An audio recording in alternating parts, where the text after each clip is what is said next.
ಎಲ್ರಿಗೂ ನಮಸ್ಕಾರ. RRDMನೆಗೆ ಸ್ವಾಗತ. ಎಲ್ಲರೂ veg biryani, non veg biryani ತಿಂದಿರ್ತೀರಾ. ಆದ್ರೆ ಇವತ್ತು ಬಿರಿಯಾನಿ ಸಾಂಬಾರ್ ಮಾಡ್ತಾ ಇದೀವಿ. ಬನ್ನಿ ಹೇಗ್ ಮಾಡೋದು ಅಂತ ಮುಂದೆ ವಿಡಿಯೋದಲ್ಲಿ ನೋಡೋಣ. ಈ ವಿಡಿಯೋ ಇಷ್ಟ ಆದ್ರೆ ನಿಮ್ಮ ಫ್ಯಾಮಿಲಿ ಫ್ರೆಂಡ್ಸ್ಗೆ ಶೇರ್ ಮಾಡಿ. ನಮ್ಮ ಚಾನೆಲ್ ನ ಸಬ್ಸ್ಕ್ರೈಬ್ ಮಾಡೋದು ಮರಿಬೇಡಿ. ಬಿರಿಯಾನಿ ಸಾಂಬಾರ್ ರೆಡಿ ಆಗಿದೆ.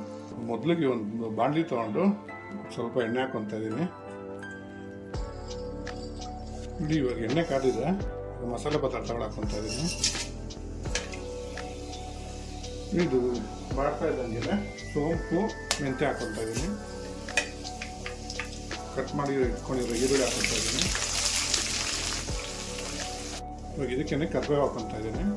ಖಾರಕ್ಕೆ ಮೆಣಸಿನಕಾಯಿ ಹಾಕೊತಾ ಇದ್ದೀನಿ. ಇದೆಲ್ಲ ಎಣ್ಣೆಲೆ ಚೆನ್ನಾಗಿ ಫ್ರೈ ಮಾಡ್ಕೊಳ್ಳೋಣ. ಸ್ವಲ್ಪ ಸಾಸಿವೆ ಹಾಕೊತಾ ಇದ್ದೀನಿ, ಯೆಲ್ಲೋ ಕಲರು. ಈ ಈರುಳ್ಳಿ ಬಾಡ್ತಾ ಇದ್ದಂಗೆ ತುರಿದಿಟ್ಕೊಂಡಿರೋ ಶುಂಠಿ ಮತ್ತು ಕುಟ್ಟಿಟ್ಕೊಂಡಿರೋ ಬೆಳ್ಳುಳ್ಳಿ ಹಾಕೊತಾ ಇದ್ದೀನಿ. ನೀವು ಬೇಕಾದ್ರೆ ಜಿಂಜರ್ ಗಾರ್ಲಿಕ್ ಪೇಸ್ಟ್ ಇದ್ದರೆ ಪೇಸ್ಟು ಹಾಕೊಬೋದು. ಇದು ಎಣ್ಣೆಯಲ್ಲೇ ಬಾಡಿಸ್ಕೊಂಬಿಡೋಣ ಎಲ್ಲ. ನೋಡಿ, ಈರುಳ್ಳಿ ಫ್ರೈ ಆಗ್ತದಂಗೆ ಒಂದು 1/4 ಟೇಬಲ್ ಸ್ಪೂನಷ್ಟು ಅರಿಶಿನ ಹಾಕೊತಾ ಇದ್ದೀನಿ. 1 ಟೇಬಲ್ ಸ್ಪೂನಷ್ಟು ಚಿಲ್ಲಿ ಪೌಡ್ರು, ಒಂದು 2 ಟೇಬಲ್ ಸ್ಪೂನಷ್ಟು ಧನಿಯಾ ಪೌಡ್ರು, ಒಂದು 3/4 ಟೇಬಲ್ ಸ್ಪೂನಷ್ಟು ಕಾಶ್ಮೀರಿ ಚಿಲ್ಲಿ ಪೌಡ್ರು, ಒಂದು 1/4 ಟೇಬಲ್ ಸ್ಪೂನಷ್ಟು ಬ್ಲ್ಯಾಕ್ ಪೆಪ್ಪರ್ ಪೌಡರ್ ಹಾಕೊತಾ ಇದ್ದೀನಿ. ಇದನ್ನೆಲ್ಲ ಒಂದ್ಸರಿ ಎಣ್ಣೆಯಲ್ಲಿ ಮಿಕ್ಸ್ ಮಾಡ್ಕೊಳ್ಳೋಣ.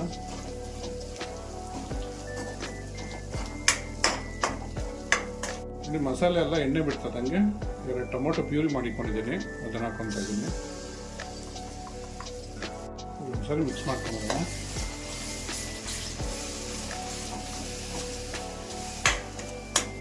ಇದು ಮಸಾಲೆ ಎಲ್ಲ ಚೆನ್ನಾಗಿ ಎಣ್ಣೆ ಬಿಡ್ತಾ ಇದೆ. ಇವಾಗ 100 ml ಅಷ್ಟು ಗಟ್ಟಿ ಮೊಸರು ಹಾಕೊತಾ ಇದ್ದೀನಿ. ಒಂದ್ಸರಿ ಮಿಕ್ಸ್ ಮಾಡ್ಕೊಳ್ಳೋಣ. ಈ ಮಸಾಲೆ ಎಲ್ಲ ಗಮ್ ಅಂತ ವಾಸನೆ ಮಾಡ್ತದೆ. ಇವಾಗ ಇದಕ್ಕೆ ಕಟ್ ಮಾಡಿ ಇಟ್ಕೊಂಡಿರೋ ಕುಜಾಲ ಬದನೆಕಾಯಿ ಹಾಕೊತಾ ಇದ್ದೀನಿ. ಮಸಾಲೆಗಳ ಜೊತೆ ಇದನ್ನು ಹೊಂದ್ಕೊಳ್ಳಂಗೆ ಮಿಕ್ಸ್ ಮಾಡ್ಕೊಂಡ್ಬಿಡೋಣ. ರುಚಿಗೆ ತಕ್ಕಷ್ಟು ಉಪ್ಪು ಹಾಕೊತಾ ಇದ್ದೀನಿ. ಎಲ್ಲ ಒಂದ್ಸರಿ ಮಸಾಲೆ ಜೊತೆ ಹೊಂದ್ಕೊಳ್ಳಂಗೆ ಮಿಕ್ಸ್ ಮಾಡ್ಕೊಳ್ಳೋಣ.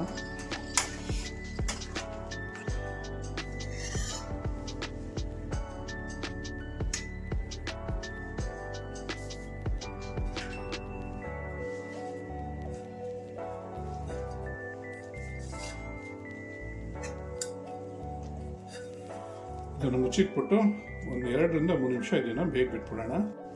ಒಂದು 2 ನಿಮಿಷ ಆಗಿದೆ, ನೋಡೋಣ ಬನ್ನಿ ಹೆಂಗಾಗಿದೆ ಅಂತ. ಇದು ಚೆನ್ನಾಗಿ ಮಸಾಲೆಗಳೆಲ್ಲ ಬದನೆಕಾಯಿ ಜೊತೆ ಚೆನ್ನಾಗಿ ಹೊಂದ್ಕೊಂಡಿದೆ. ಇವಾಗ ಇದಕ್ಕೆ ಒಂದು 2 ಟೇಬಲ್ ಸ್ಪೂನ್ ಅಷ್ಟು ಹುರಿದಿಟ್ಕೊಂಡಿರೋ ಕಡಲೆಕಾಯಿ ಬೀಜದ ಪೌಡ್ರ್ ಹಾಕೊತಾ ಇದ್ದೀನಿ. ಒಂದು 2 ಟೇಬಲ್ ಸ್ಪೂನ್ ಅಷ್ಟು ಎಳ್ಳು ಪೌಡ್ರ್ ಮಾಡಿ ಇಟ್ಕೊಂಡಿದ್ದೀನಿ, ಹುರಿದ್ಕೊಂಡು ಅದನ್ನು ಹಾಕೊತಾ ಇದ್ದೀನಿ. ಇದನ್ನೆಲ್ಲ ಮಿಕ್ಸ್ ಮಾಡ್ಕೊಂಬೋಣ.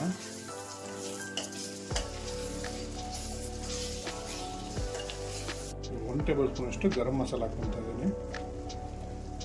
ಸರಿ, ಮಿಕ್ಸ್ ಮಾಡ್ಕೊಂಡಿದ್ದೀನಿ. ಹುಣಸೆಹಣ್ಣು ಕಿವುಚಿಟ್ಕೊಂಡಿದ್ದೀನಿ ನೀರು, ಅದನ್ನು ಹಾಕೊತಾ ಇದ್ದೀನಿ. ಇವಾಗ ಇದಕ್ಕೆ ನೀರು ಹಾಕೊತಾ ಇದ್ದೀನಿ. ನಿಮ್ಗೆ ಗಟ್ಟಿ ಎಷ್ಟು ಬೇಕೋ ಅಷ್ಟು ಅದಕ್ಕೆ ನೀರು ಹಾಕೊಬೋದು. ಇದನ್ನು ಕುದಿಯೋಕೆ ಬಿಟ್ಬಿಡೋಣ. ಈಗ ಒಂದು 5 ನಿಮಿಷ ಆಗಿದೆ, ನೋಡೋಣ ಹೆಂಗಾಗಿದೆ ಸಾಂಬಾರು ಅಂತ. ಇಲ್ಲಿ ಬದನೆಕಾಯಿ ಎಲ್ಲ ಪರ್ಫೆಕ್ಟಾಗಿ ಬೆಂದಿದೆ. ಇವಾಗ ಸ್ಟವ್ ಆಫ್ ಮಾಡ್ಕೊಂಬೋಣ. ಲಾಸ್ಟಲ್ಲಿ ಕೊತ್ತಂಬರಿ ಹಾಕೊತಾ ಇದ್ದೀನಿ. ನಮ್ಮ ಬಿರಿಯಾನಿ ಸಾಂಬಾರು ರೆಡಿ ಆಗಿದೆ.